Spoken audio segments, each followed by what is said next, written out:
Okay, तो बच्चों आज की क्लास में हम प्रीवियस ईयर क्वेश्चन डिस्कस करेंगे। तो इस क्वेश्चन में जो मतलब अभी पिछले प्रीवियस ईयर क्वेश्चन आए हुए सवाल हैं हम वही डिस्कस करते हैं। देखिए पहला क्वेश्चन आपके सामने है, if vector A equal to इतना है, वेक्टर बी इतना है और वेक्टर सी आपके पास में ये है, और ये भी दिया गया है कि a प्लस लैम्डा बी जो है बच्चों वेक्टर सी के कैसा है, परपेंडिकुलर है, तो आपको लैम्डा को निकालनी है। लिखा है भी साफ साफ वेक्टर ए इक्वल टू इतना, वेक्टर बी इतना है, वेक्टर सी ये है। ऑल्सो गिवन डेट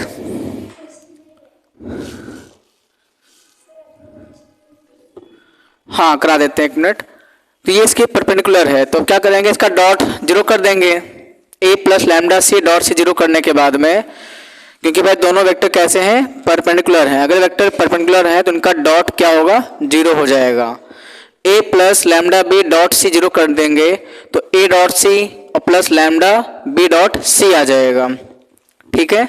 अब बच्चे जब भी हम a और c का डॉट लेंगे तो बस आप i का करा दो, i का डॉट करा दे, 2 3 जा 6 और j के साथ में 2 1 जा 2 और k तो है नहीं इसमें, जीरो हो जाएगा। तो a डॉट सी हमारे पास में 6 + 2 आएगा। और लैम्डा पे देखिए b डॉट सी, तो b का c में डॉट कराइए, b का डॉट कराइए c के साथ में, i के साथ में तो -3, मतलब लैम्डा रहेगा ही साथ में, और b डॉट सी करा दीजिए आप, b डॉट सी, तो i के साथ हो गया -3 और j के साथ में 2। तो अब देख रहे हैं 6 + 2 8 माइनस लैम्डा, तो लैम्डा कुल कितनी आ गई, 8 आ गई। राइट। तो ये पहला सवाल था। अब देखिए क्वेश्चन नंबर दूसरा देख लीजिए। इसके बाद में कह रहे हैं कि find the unit vector which is perpendicular to 3i + 2j - k और 12i + 5j - 5k। एक ऐसा हमको निकालना है, सदिश निकालना है बच्चे। इसकी हिंदी ये है कि एक एकांक सदिश ज्ञात कीजिए, फाइंड द यूनिट वेक्टर, एक एकांक सदिश ज्ञात कीजिए जो 3i + 2j - k और 12i + 5j - 5k के क्या हो, लंबवत हो। वही है मतलब perpendicular, which is perpendicular to. 2014, 15, 18 में 3 साल बड़ा सवाल आया हुआ है। तो आपको पता है कि a क्रॉस b एक ऐसा वेक्टर होता है जो दोनों के कैसा होता है, परपेंडिकुलर होता है। तो a क्रॉस b आप निकाल लीजिए। ठीक है, बताया गया था। तो a क्रॉस b आपने निकाला तो आपके पास में आपको पता है ये आ गया -5i + 3j - 9k। लेकिन निकालना क्या है, यूनिट वेक्टर निकालना है। इसलिए हम क्या करेंगे, a क्रॉस b का ले लेंगे, एकांक लेंगे, सदिश ले लेंगे। तो a cross b upon mod of a cross b, क्योंकि निकालना क्या था, यूनिट वेक्टर निकालना था, तो उसके लिए सेम डिवाइड कर दिया। a क्रॉस b का ले लेंगे मैग्नीट्यूड, तो आपका answer -5i + 3j - 9k upon √115 आ जाएगा। ठीक है। इसके बाद में एक अंतिम क्वेश्चन देखिए आप, ये सवाल देखिए आप, ये भी 2019 के एग्जाम में बेटा आया था, क्वेश्चन आया था, 3D का क्वेश्चन। देखिए सब अच्छे ध्यान देंगे बोर्ड पे। तो क्वेश्चन हमारा ये है आपके सामने कि एक ट्रायंगल दिया गया है। मान लीजिए ये आपके पास में एक त्रिभुज है, ये त्रिभुज मान लीजिए है। ठीक है। हिंदी बता देते हैं कि किसी त्रिभुज के मध्य बिंदुओं के निर्देशांक दिए गए हैं, तो उस त्रिभुज के शीर्षों के बताना है क्या होगा, निर्देशांक होगा। राइट। तो मान लीजिए ये A है, ये B है, C है। बच्चे इसके मिड पॉइंट मान लो P है, ये Q और ये R है। तो मान लो पॉइंट A क्या है, x1, y1 और z1। क्यों ऐसा मान रहे हैं, क्योंकि दिया हुआ पॉइंट के x, y, z तीनों दिए गए कोऑर्डिनेट। ऐसे पॉइंट भी क्या मानेंगे आप, x2, y2 और z2। Point C x3, y3 और z3। ऐसा मान लिए निकालना भी है, ऐसा हम लेट कर रहे हैं कि लेट पॉइंट है इतना है, पॉइंट B ऐसा माना जा रहा है लेट। राइट। और दिया गया इसके मिड पॉइंट जो P है वो AB का मिड पॉइंट है। तो P कितना है, मान लीजिए 1, 5 और -1। Q कितना है, 0, 4, -2। R वो मान लीजिए आप 2, 3 और 4। ऐसा कुछ दिया गया है, ABC PQR हमने ऐसा कुछ मान लिया है। राइट। किसी ट्रायंगल के मिड पॉइंट है ABC, तो PQ, एक काम करो Q को यहां रख लीजिए आप। ठीक है, यहां पे Q रखिए। देखिए ये आप मान लीजिए P, बच्चे ये Q है, ये क्या है R मान लीजिए। तो Q पॉइंट मान लीजिए आपके पास में 0, 4 और -2 है, और r क्या मानेंगे आप 2, 3 और 4। तो कोऑर्डिनेट आपको निकालना पड़ेगा, ठीक है। तो पॉइंट ए 1 2 3 आ रहा है, पॉइंट ए का 1 2 3 आ रहा है,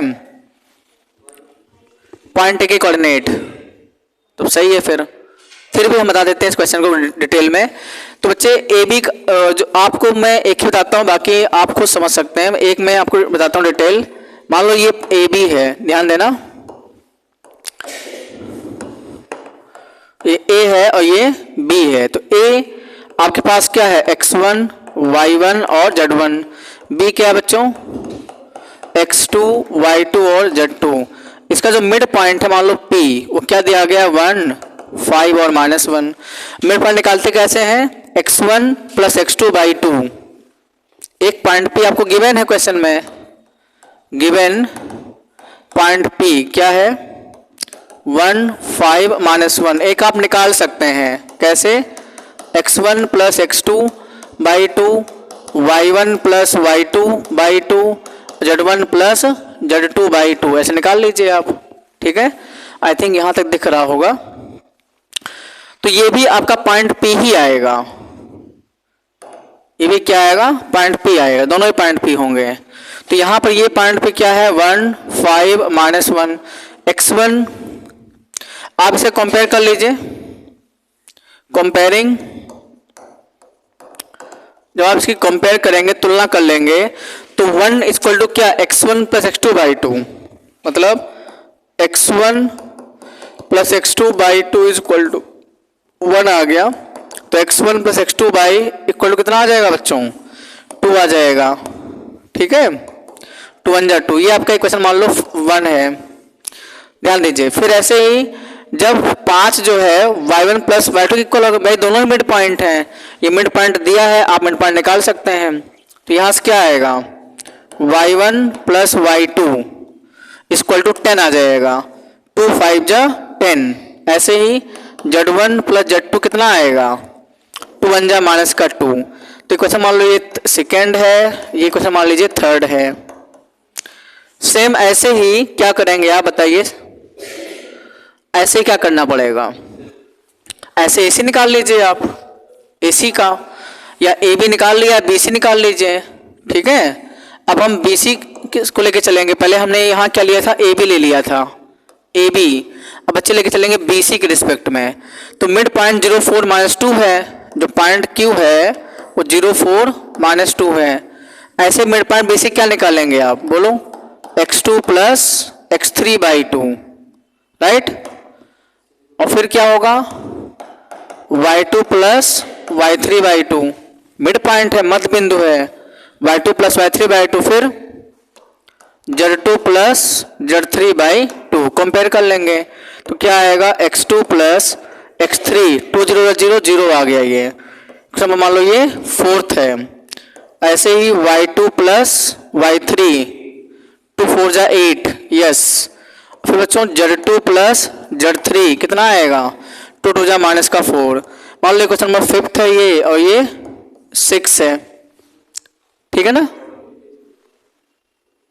कोऑर्डिनेट क्या, 1 मिनट, बस 2 मिनट का काम है, 5 मिनट में देखिए। ऐसे हम बात करेंगे AC के रिस्पेक्ट में, अंतिम क्या है हमारे पास AC है, ठीक है। तो आप AC निकाल लीजिए, AC थोड़ा ऐड कर देते हैं, क्या आएगा x1 + x3 बोलो = 2 2 जा 4, यस। और फिर बच्चों क्या आएगा y1 + y3, वो 2 3 जा 6, फिर z1 + z3/2, तो उस 2 का अप्लाई कर देंगे, 4 में 8 आ जाएगा, ठीक है। ये मान लीजिए क्वेश्चन नंबर आपका कौन सा है, ये 7 मान लीजिए, ये बच्चों क्वेश्चन नंबर 8 है, और ये 9th है क्वेश्चन नंबर। अब सबको सॉल्व करना है, ठीक है। सॉल्व कैसे करेंगे देखिए। तो आपको करना क्या होगा कि एक बार इक्वेशन 1, फिर इक्वेशन 4th, और फिर इक्वेशन 7 को ऐड कर लीजिए। इक्वेशन 1 + 4th + क्या 7th आप ऐड कर दीजिए। जब दोनों को ऐड करेंगे तो x1 plus x2, x2 plus x3 और x1 प्लस x3, तो क्या आएगा बच्चों बोलो? सारे 2 टाइम्स हो जाएंगे। दिख रहा है आपको? Equation first, equation fourth, equation 7th add करेंगे तो 2 टाइम्स ऑफ आ जाएगा x1 plus x2 plus x3। आप ऐड कर देख लीजिए, आप ऐड कर देख लीजिएगा। फिर कितना आएगा? 2 प्लस 0 और प्लस 4 कितना आ गया? 6 और 2 3 जा 6। तो हमारे पास x1 plus x2 plus x3 कितना आ गया बच्चों?